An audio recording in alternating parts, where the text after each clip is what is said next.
Bonjour à toutes et à tous et bienvenue, bon retour sur la chaîne des aventures de Nico, 6e jour de l'aventure ici au Japon, réveil à Sapporo. On continue notre découverte de Hokkaido et ses environs, et plutôt Sapporo et ses environs pour le moment.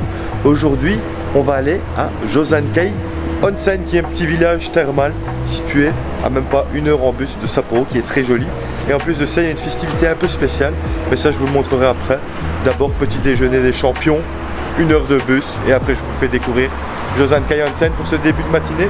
Bien sûr n'oubliez pas de liker, commenter, partager, ça me fait toujours plaisir. Let's go. C'est ça qu'on aime. Et ce petit cookie brownie régalade du 7-Eleven.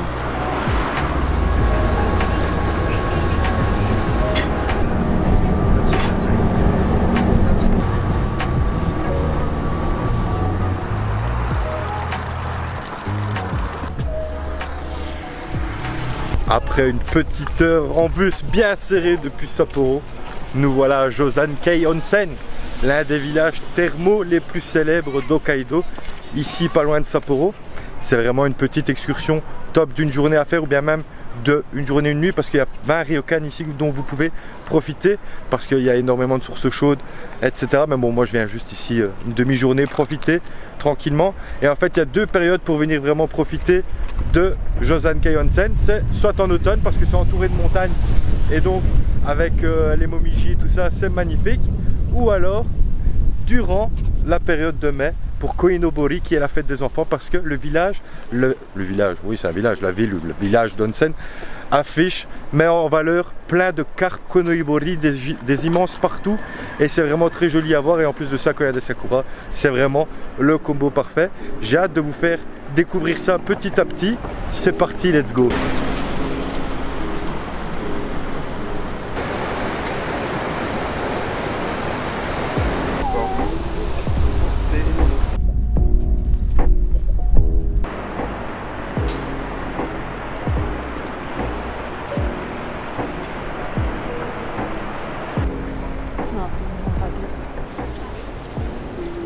On commence la découverte de Josankei par le sanctuaire de Josankei, qui est un très joli sanctuaire où déjà on peut voir s'afficher des Koinobori volants au vent.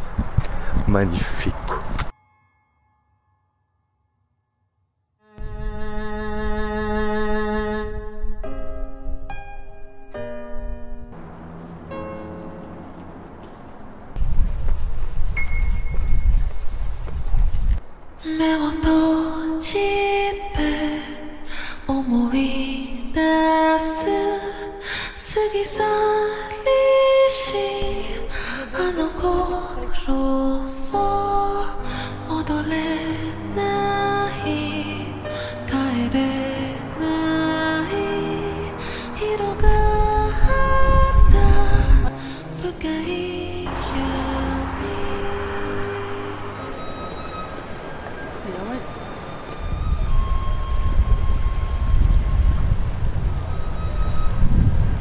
Bon, et ce qui est bien, comme je le disais, c'est que même si vous dormez pas ici, il y a des hôtels qui donnent accès simplement à la journée pour profiter d'onsen, des sources chaudes aux vertus thérapeutiques.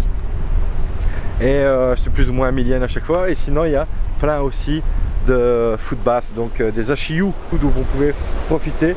Et donc c'est vraiment top. Et là, sous soleil, sous ces cerisiers, avec les Koinobori, c'est vraiment la régalade.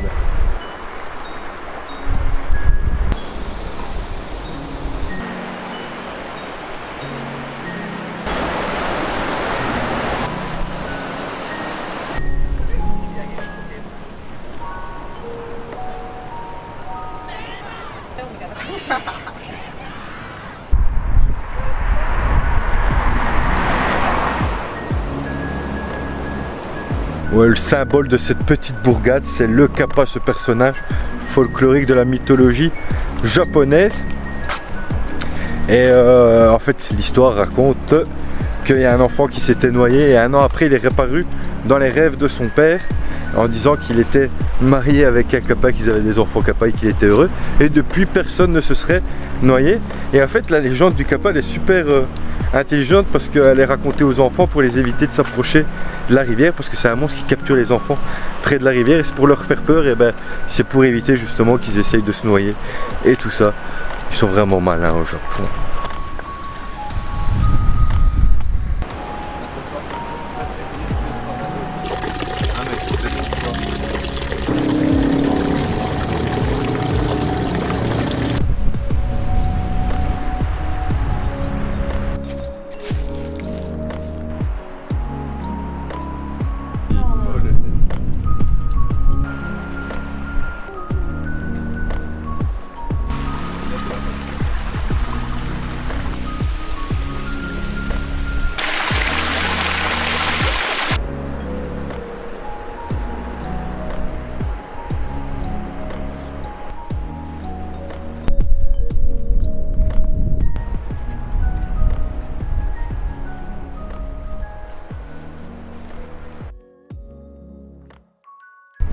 Aquadaté toujours dans mon cœur. Bon, maintenant après cette petite balade dans Josan-kei Onsen, on va faire un petit tonsen. On va profiter des sources chaudes de cette ville thermale. J'en ai choisi un, ça s'appelle Yunohana Josan-kei-den. Et il avait l'air pas mal avec des beaux petits onsen. Je sais pas si je pourrais filmer à l'intérieur parce qu'il y a l'air d'avoir beaucoup de gens malheureusement. Mais bon, moi je vais en profiter et si j'y arrive, ben, vous verrez quelques images. Donc c'est parti, let's go.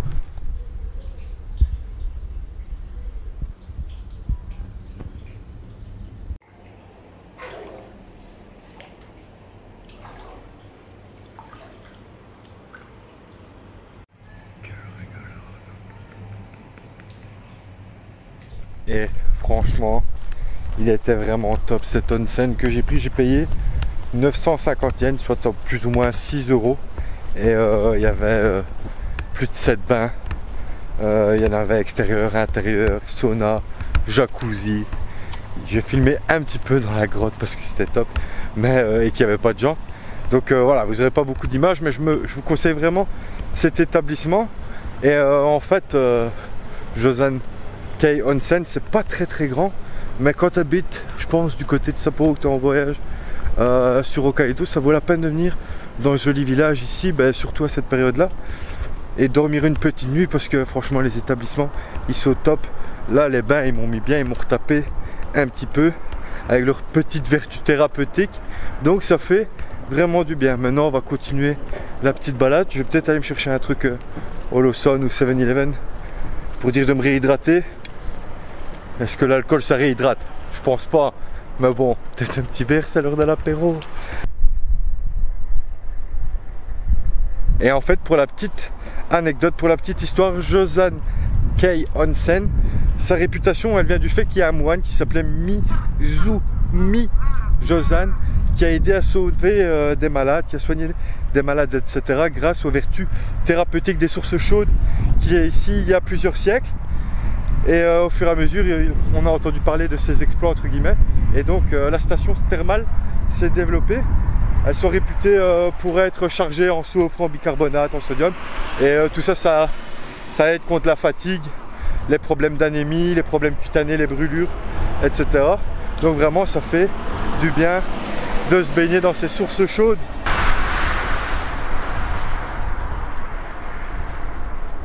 Et bientôt le retour de la saison sur terre battue. Hein.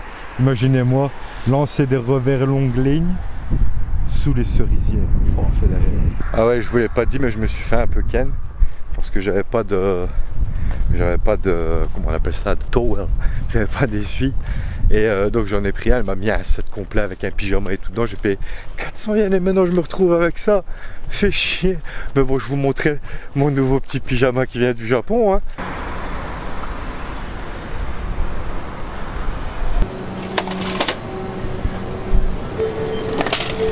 Des karaage de bandits du Lawson. Lawson de qualité, tellement de choix ici que plaisir.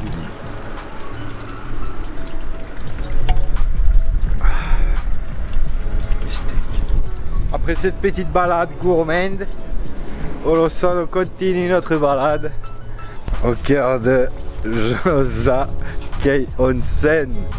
Putain, la canette de 9%, elle m'a vu bien.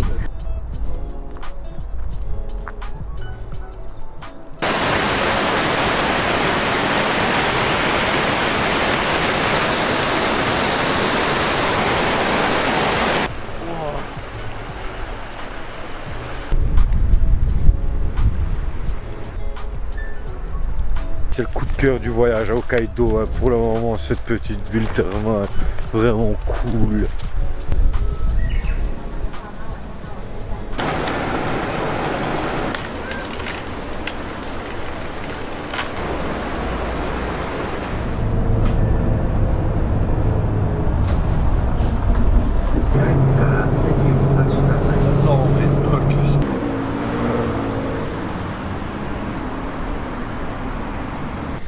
De retour à Sapporo, on va profiter des dernières lueurs du jour avant de prendre le train pour notre prochaine destination qui est Noboribetsu. On va profiter un petit peu du parc Odori, vous savez bien, ce cœur animé de la ville, ce petit poumon vert, et faire un petit tour près de la tour de la TV de Sapporo et de l'horloge qui, vous savez, est le plus vieux bâtiment de Sapporo encore en bois.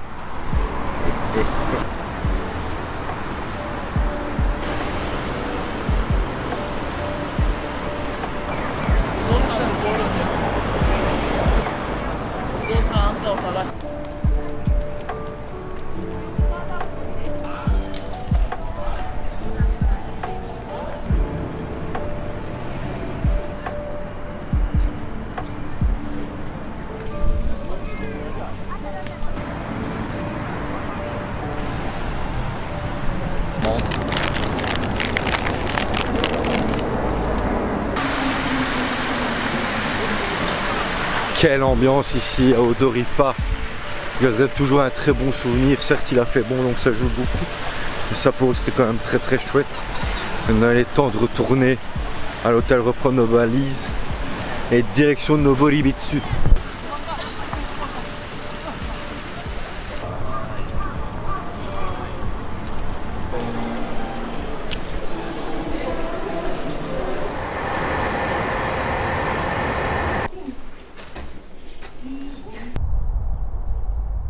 Après 2 heures de train, nous voilà bien arrivés à Noboribetsu.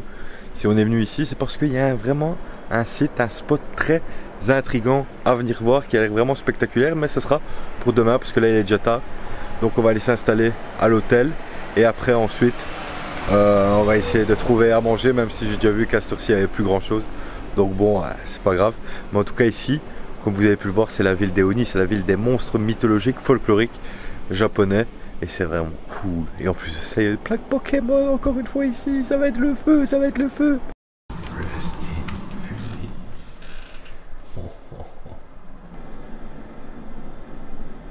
60 € pour cette chambre moderne. Avec 3 futons, ça me dérange pas. Mais j'avais dit qu'il y avait des bains privatifs, une salle de bain privative. Et là, pas du tout. Mais bon, c'est pas grave. On dort qu'une nuit ici. Suffisant. Maintenant, on va aller chercher un truc au 7-Eleven parce que c'est le seul truc qui est encore resté ouvert aujourd'hui. Quel malheur de manger au 7-Eleven. Parce que c'est ça aussi la découverte des zones perdues, c'est que le dernier restaurant ouvert c'est un 7-Eleven et ça c'est cool.